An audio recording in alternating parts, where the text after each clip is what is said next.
this is Jenny Bair of Living Well Dallas, and I want to talk a little bit. Today is a little serious topic. So sometimes you get test results that you're not excited about.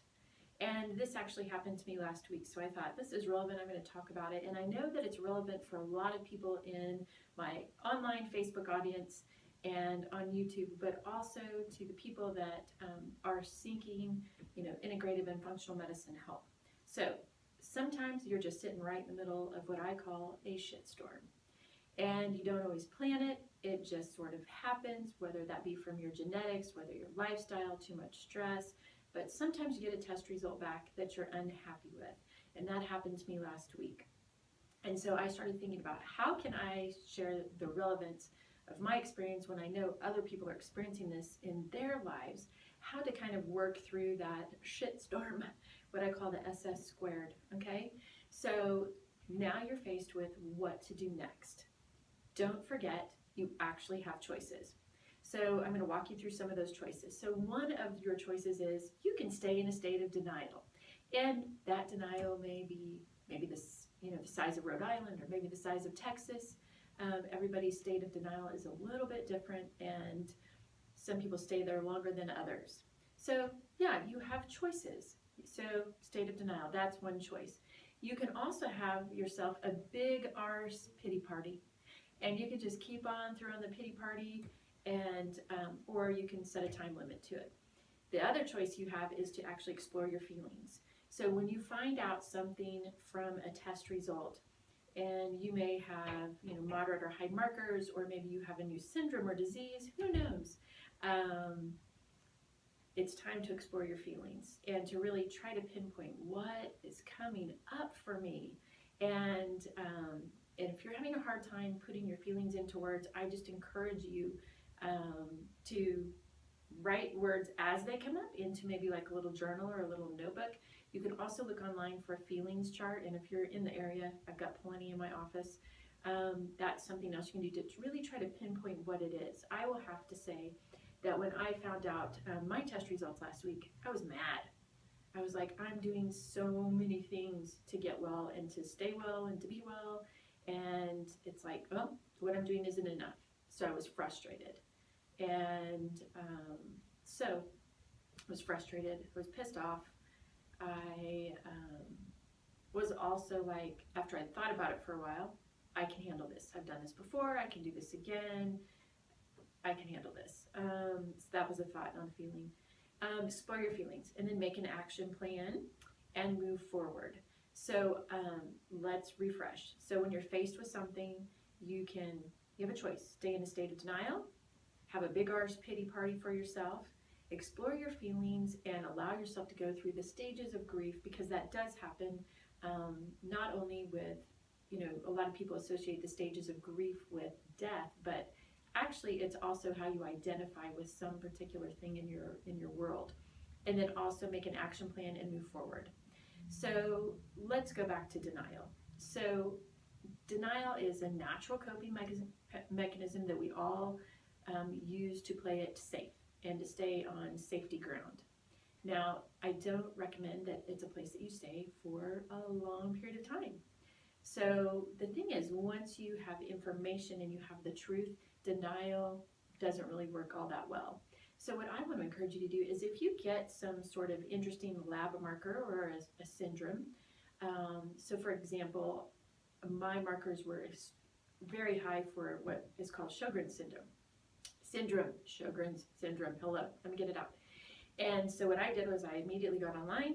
I looked at the national foundations, I looked at the Mayo Clinic, I looked at all the different people that I trust out on the World Wide Web, and got information about it. And so bottom line is, it's friends with a lot of the other autoimmune conditions that I already have. And so am I really shocked? Not so much, because a lot of my other conditions, they're all friends, they're cousins, they're whatever. They like to get together, and where there's one autoimmune, then there's usually more. So what broke down my denial was that I found the truth. I did the research, I found out what's going on, and I'm like, oh, well, that makes a whole lot of sense to those really random, mysterious symptoms I was having. Now I know, now I get it. So it was like, ooh, big check. So the denial is gone. And the big arse pity party, I suggest to people time it. So for you, that may be, I allow myself 10 minutes a day to have a big old fat pity party with what I've got going on in my health, or, I'm going to allow myself a day or whatever.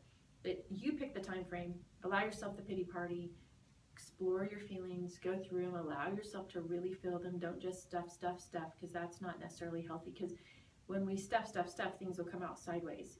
It'll always come up at some point in time if you stuff it. And so then what I want to talk a little bit about is your feelings.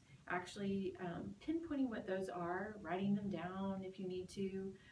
Some people are not great journalers, i.e. myself.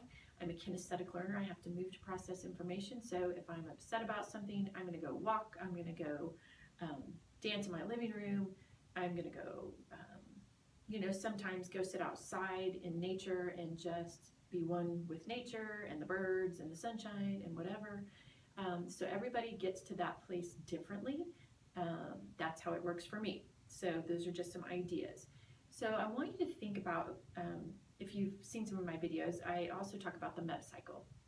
So mentally, what you're telling yourself, what you believe, from what you believe and what you're telling yourself, the emotions follow. That's the E.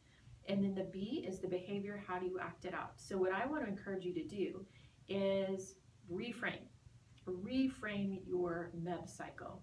So I was thinking to myself, this is one more freaking thing that I have to do.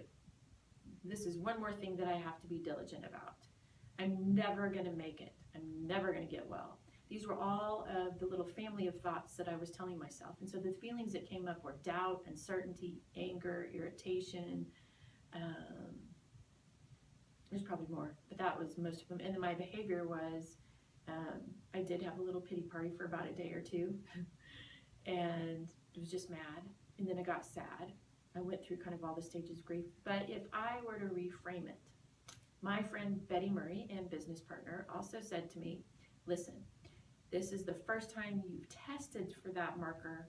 So, think about it this way. It could have been super, super high, and now it's only at moderate. So all the work that you've been doing for all of your other autoimmune picture may actually have helped in this scenario. And so that helped to really kick it into perspective for myself. So my new M is, I can manage this. I can totally do this. I want to be a healthy woman.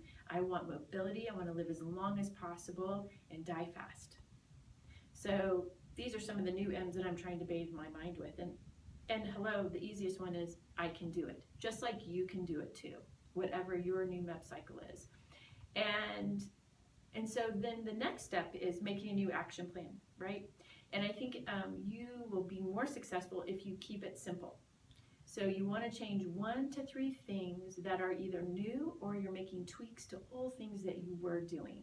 So one thing that I have been procrastinating on, and I'll just admit it right out here on film, and all of you that know me or in my circle, you can remind me when I get off, is Metagenics has a lot of incredible medical grade food shakes that can heal certain particular things. And one of the ones that I need to be taking is called the GI Replenish. But I have been sort of shaked out. When I started on this functional medicine route and trying to get well back in the 90s, I'm just over shakes. Over them. So the new mentality I have to think of, this is medicine for your body. This is helping all of your autoimmune picture and the inflammation in your body. This will help you. You can make it taste great. You can do this, you can do that. So that's my one new behavior that I'm going to do.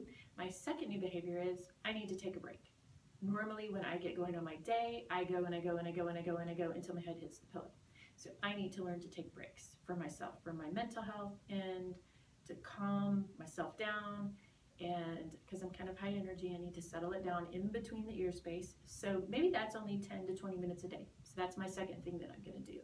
The third thing that I'm going to do is I'm going to allow myself time to research more about my own health, and I'm going to gather support. So that's really 4 things, but I squished it into 3. So there you go.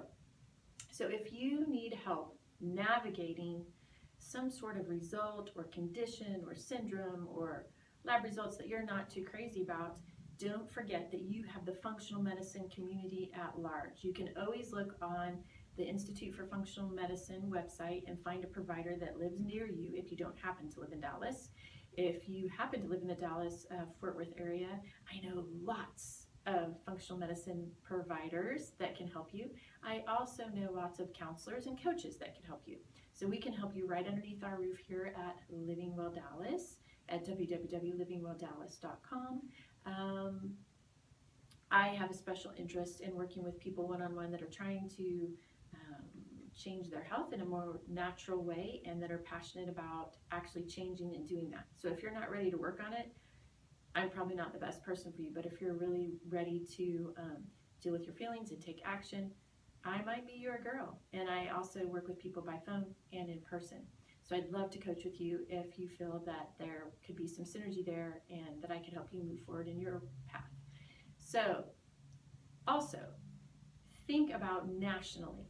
So if you have a particular condition or something is coming up, there's probably an organization for it. So it's important to solicit local support, maybe from a support group. You can also look online on blogs or chat rooms or whatever for your particular condition. So that's another important piece of information to find support.